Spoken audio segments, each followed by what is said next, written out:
What if walking backwards, something that probably feels a little silly or even slightly embarrassing to try in public, is quietly one of the more genuinely useful movement patterns you could add to your routine after 50, engaging your body in ways your regular forward walk simply doesn't touch? Most people have never seriously considered backward walking as anything more than a novelty, something you might do briefly during a game or a moment of playfulness, never as an intentional, regular practice. But researchers studying balance, joint health, and muscle activation in older adults have found genuinely interesting, specific benefits associated with backward walking that forward walking, however consistently practiced, simply doesn't provide in the same way. So today we're going to walk through exactly what happens in your body when you walk backwards regularly after 50, the specific mechanisms behind these benefits, who should be particularly cautious, and how to actually incorporate this practice safely into your routine. Before we begin, remember this video is for education only. If you have significant balance concerns, a history of falls, or any condition affecting your stability, please speak with your doctor or a physical therapist before attempting backward walking, since safety considerations genuinely matter more for this particular practice than for forward walking. Now let's begin. Most people ask, is backward walking actually beneficial, or is it just a gimmick? And that's a genuinely fair question,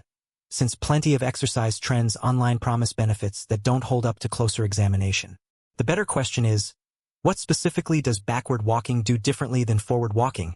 And does that difference produce genuine, measurable benefit relevant to my body after 50? Because unlike some fitness trends built more on novelty than substance, backward walking has actually been studied fairly extensively in research on balance, knee health, and gait rehabilitation, producing a body of evidence considerably more substantial than you might initially expect from something that looks, at first glance, like little more than a playful curiosity. Here is why this particular movement pattern deserves genuine attention after 50 specifically. Balance and proprioception, your body's sense of where it is in space without needing to look, naturally declines somewhat with age, contributing to increased fall risk, one of the more significant health concerns for adults in this stage of life. Certain muscle groups, particularly around your knees and hips, tend to be engaged differently, and in some cases more directly, during backward walking compared to forward walking, offering a genuinely complementary form of muscle engagement rather than simply repeating the same movement pattern your body already performs constantly throughout each day. And gait rehabilitation research, studying how people recover movement and balance after injury or in the context of certain joint conditions, has specifically incorporated backward walking as a deliberate therapeutic tool, precisely because of these distinct mechanical differences from forward walking. Think of your regular walking pattern like a well-worn hiking trail you've traveled thousands of times,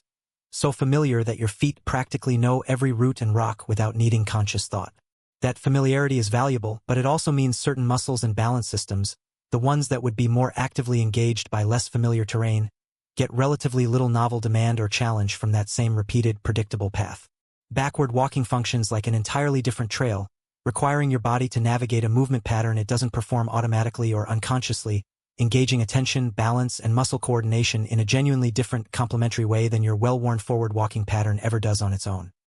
Let's start with the first thing that happens when you walk backwards regularly, and it involves your quadriceps muscles, specifically the large muscles at the front of your thighs. Research comparing muscle activation patterns between forward and backward walking has found that backward walking tends to engage the quadriceps more directly and more continuously throughout each stride compared to forward walking, since the specific mechanics of stepping backward require these muscles to control and stabilize your knee joint in a somewhat different pattern than forward walking demands. This has made backward walking a specifically studied tool in some physical therapy and rehabilitation settings focused on strengthening the quadriceps, particularly relevant given the connection between quadriceps strength and knee joint stability discussed in other conversations about knee health after 50.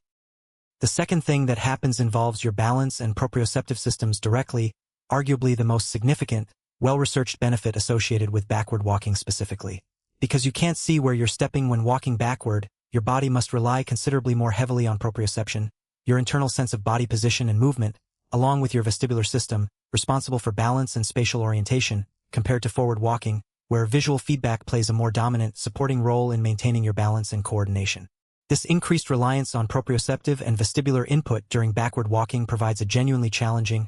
complementary stimulus for these systems that, as mentioned earlier, tend to decline somewhat with age, contributing to increased fall risk. Several studies specifically examining backward walking training in older adults have found associated improvements in balance test performance and reduced fall risk indicators, making this one of the more compelling, well-supported reasons to consider this practice specifically for adults over 50. The third thing that happens involves your hip extensor muscles, particularly your glutes, which research suggests may be engaged somewhat differently during backward walking compared to forward walking, contributing to the overall lower body muscle engagement pattern that differs meaningfully from your regular forward walking routine. Given the relevance of glute strength to overall lower body stability and the muscle maintenance concerns discussed in other conversations about age-related muscle loss, this represents another genuine, complementary benefit worth considering as part of a broader approach to lower body strength and function after 50.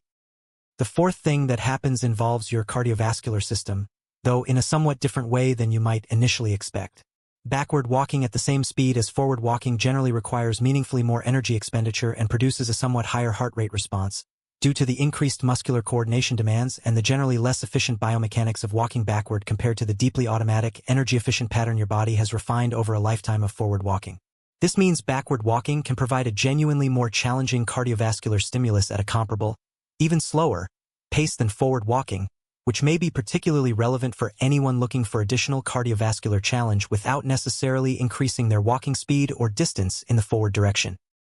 The fifth thing that happens involves cognitive engagement specifically, an area that connects to broader conversations about brain health after 50. Because backward walking requires more conscious attention, coordination, and spatial awareness compared to the largely automatic, unconscious process of forward walking, this practice engages cognitive processes more actively during the activity itself, sometimes described in research as a dual task or cognitively engaging form of movement. Some research on cognitively engaging physical activities, requiring simultaneous attention to movement and spatial coordination, has suggested potential benefits for cognitive function in older adults, offering an additional, if less definitively established, potential benefit worth considering alongside the more well-supported balance and muscle activation benefits already discussed. Now let's talk about the sixth thing that happens, and this one involves a specific area of research relevant to knee osteoarthritis particularly. Several studies have specifically examined backward walking as a therapeutic intervention for people managing knee osteoarthritis, finding that this movement pattern may reduce certain compressive forces on the knee joint compared to forward walking, while simultaneously strengthening the quadriceps muscles already discussed, potentially offering a joint-friendlier way to build lower body strength for people whose knee condition makes some forms of forward walking or other exercise genuinely uncomfortable. This represents one of the more clinically studied, therapeutically relevant applications of backward walking, worth discussing specifically with your doctor or a physical therapist if you're managing knee osteoarthritis and looking for additional, evidence-supported movement options.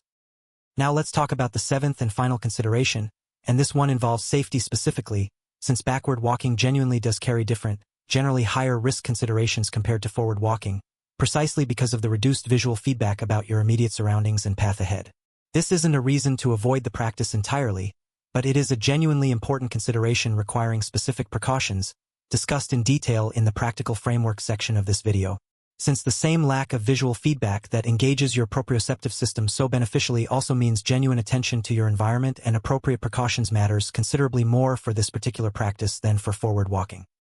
Now, before we go further, let's debunk a few common myths about backward walking specifically. For years, many people believed that backward walking is simply a novelty exercise trend without genuine scientific backing,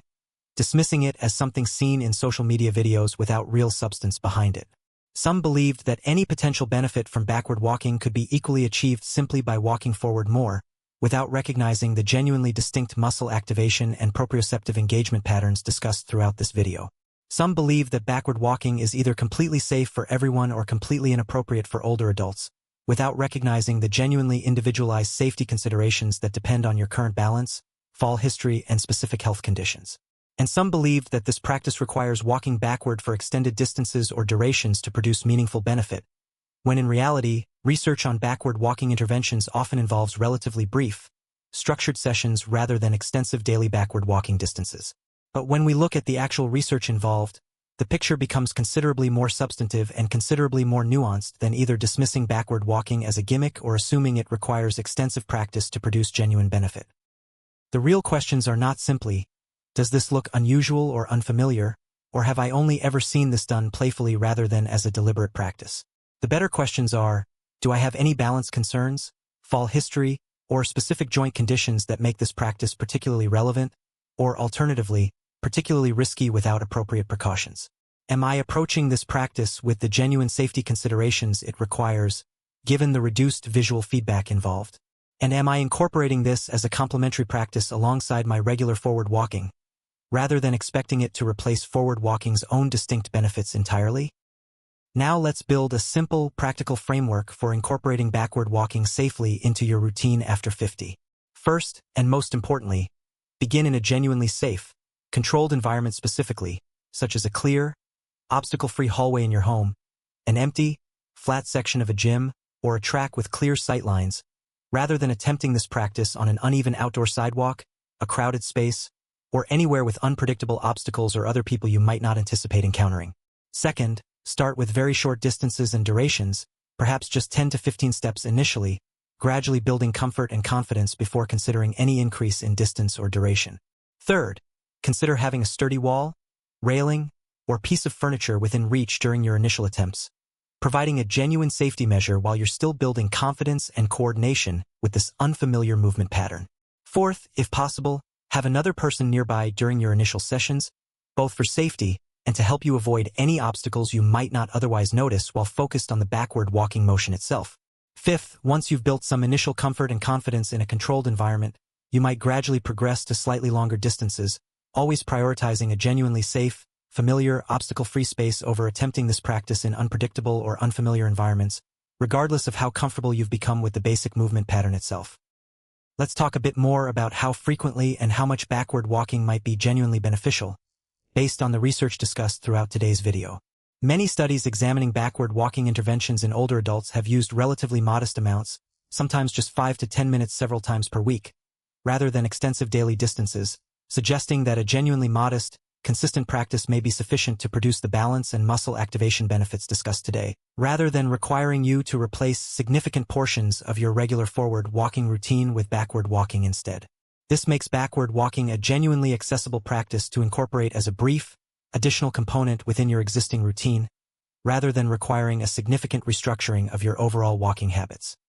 It's also worth discussing a reasonable progression for anyone completely new to this practice, since attempting backward walking for the first time without any prior comfort or preparation can understandably feel disorienting. Starting with backward walking in place, simply shifting your weight backward and forward without actually traveling any distance, can help you become familiar with the basic sensation and muscle engagement involved before attempting genuine backward movement across any distance. From there, progressing to a few backward steps while holding onto a stable support, gradually reducing your reliance on that support as your confidence and coordination improve,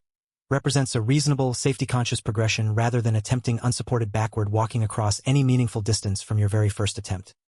Let's talk briefly about using a treadmill specifically for backward walking, since this represents a genuinely popular, and in some ways safer, alternative to backward walking over ground for many people first exploring this practice. Walking backward on a treadmill at a very slow, controlled speed, with the safety rails within easy reach on both sides,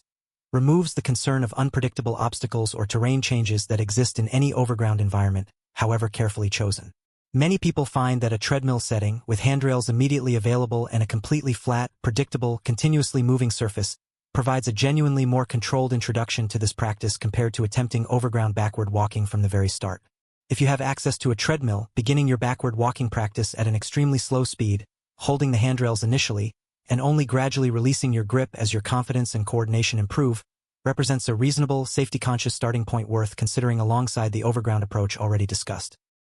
It's also worth mentioning your calves and ankles specifically, since these areas experience genuinely distinct engagement patterns during backward walking compared to forward walking. The specific mechanics of pushing off during a backward step tend to engage your calf muscles and ankle stabilizers somewhat differently than the more familiar forward walking push-off pattern, potentially offering additional benefit for ankle stability and balance specifically, an area of particular relevance given how frequently ankle instability contributes to fall risk in older adults. This represents another layer of the complementary muscle engagement discussed throughout today's video,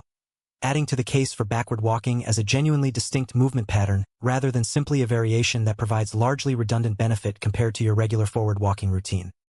Significant balance concerns, or a diagnosed condition affecting their vestibular system or overall stability. This is precisely the population where backward walking, despite its genuine potential benefits for balance discussed throughout today's video, requires the most caution and the most direct involvement of a physical therapist or your doctor before attempting this practice independently. A physical therapist can assess your specific balance capabilities and, if appropriate, guide you through backward walking practice in a genuinely supervised, safety-focused setting, potentially incorporating this movement pattern as part of a broader, professionally guided balance rehabilitation program, rather than attempting this practice independently without appropriate professional guidance given your specific risk factors. And what about people who try backward walking and find it genuinely disorienting or uncomfortable, even in a safe, controlled environment with appropriate precautions? This is a reasonably common initial experience for many people, given how unfamiliar this movement pattern is compared to the deeply automatic forward walking pattern practiced constantly throughout each day. Continued, gradual practice, starting with very brief, supported attempts as discussed in the progression above, often allows this initial disorientation to ease considerably over just a few sessions, though if genuine discomfort or disorientation persists despite gradual, cautious practice, this is worth discussing with your doctor, since it may indicate an underlying balance or vestibular concern worth evaluating directly rather than simply pushing through discomfort that doesn't improve with reasonable, gradual practice. Let's also briefly address how backward walking might fit alongside the other movement practices discussed in other conversations about walking mechanics and habits after 50. Rather than replacing your regular forward walking routine, backward walking works best as a brief, complementary addition, perhaps incorporated a few times weekly as a distinct practice, or even as a brief portion of your regular walk in an appropriately safe location, such as a few backward steps along a familiar, obstacle-free stretch of a track or hallway you walk regularly. This complementary approach allows you to maintain the cardiovascular and general mobility benefits of your regular forward walking routine while adding the distinct balance, proprioceptive, and specific muscle activation benefits that backward walking uniquely provides. Let's also mention a specific practical tip for anyone interested in trying this practice but concerned about the social awkwardness of walking backward in a public space. A genuinely common, understandable hesitation. Practicing initially within your own home, along a clear, familiar hallway, or in your backyard if you have adequate flat, obstacle-free space, allows you to build comfort and confidence with this practice privately before considering whether you'd like to incorporate it into any more public walking routine, removing the social self-consciousness that might otherwise discourage someone from trying a practice with genuine, evidence-supported benefit simply because of how it might look to others. Let's also talk briefly about posture specifically during backward walking, since maintaining appropriate alignment matters just as much for this practice as it does for the forward walking posture discussed in other conversations. Many people, when first attempting backward walking, unconsciously hunch forward or crane their neck attempting to look behind them, a natural but ultimately counterproductive instinct given that backward walking specifically requires you to rely on proprioception and careful, brief glances over your shoulder rather than continuously straining to watch where you're going. Maintaining a relatively upright posture, taking brief, occasional glances over one shoulder to check your surroundings rather than continuously twisting your neck throughout the entire practice, and keeping your steps deliberately short and controlled rather than attempting long, confident strides as you would during forward walking, all contribute to a safer, more genuinely beneficial practice of this particular movement pattern. Now let's summarize everything in a simple way. Walking backwards regularly after 50 provides several genuinely distinct benefits compared to forward walking alone, including more direct, continuous quadriceps engagement relevant to knee joint stability, significantly increased demand on your balance and proprioceptive systems, which tend to decline with age and contribute to fall risk, engagement of hip extensor muscles including your glutes in a complementary pattern, a meaningfully higher cardiovascular demand at comparable or even slower speeds than forward walking, potential cognitive engagement benefits related to the increased coordination and spatial awareness this practice requires, and specific research-supported applications for people managing knee osteoarthritis particularly. However, this practice requires genuine safety precautions given the reduced visual feedback involved, making a controlled, obstacle-free environment, gradual progression, and appropriate support during initial attempts genuinely important considerations, particularly for anyone with existing balance concerns or a fall history, who should specifically involve a physical therapist or doctor before attempting this practice independently. But remember, backward walking works best as a complementary addition to your existing movement routine, not a replacement for your regular forward walking, and the modest amounts studied in much of the relevant research, just a few minutes several times weekly, suggest this practice doesn't require significant time or a dramatic restructuring of your current routine to potentially provide genuine, meaningful benefit. So this week, if you're interested in trying this practice and don't have any specific balance concerns or fall history that would call for professional guidance first, consider starting in a safe, familiar space in your own home, perhaps a clear hallway, taking just 10 to 15 slow, careful steps backward while keeping a wall or sturdy piece of furniture within reach, simply to notice how this unfamiliar movement pattern feels in your own body. Now, I want to hear from you. Have you ever tried walking backwards intentionally as a form of exercise? And if you try it after watching this video, how did it feel compared to your regular walking routine? Share your experience in the comments below. Your story may help someone else watching this video feel more comfortable trying a practice that might otherwise feel a bit unusual or unfamiliar. If this video helped you, please like, subscribe to Nutri, and turn on notifications so you don't miss more simple, practical health strategies for adults over 50. And next, watch our video on what happens to your heart when you walk 30 minutes daily. Because whether you're moving forward or occasionally backward, consistent, intentional movement remains one of the most genuinely powerful tools available for supporting your body's strength, balance, and independence for years to come.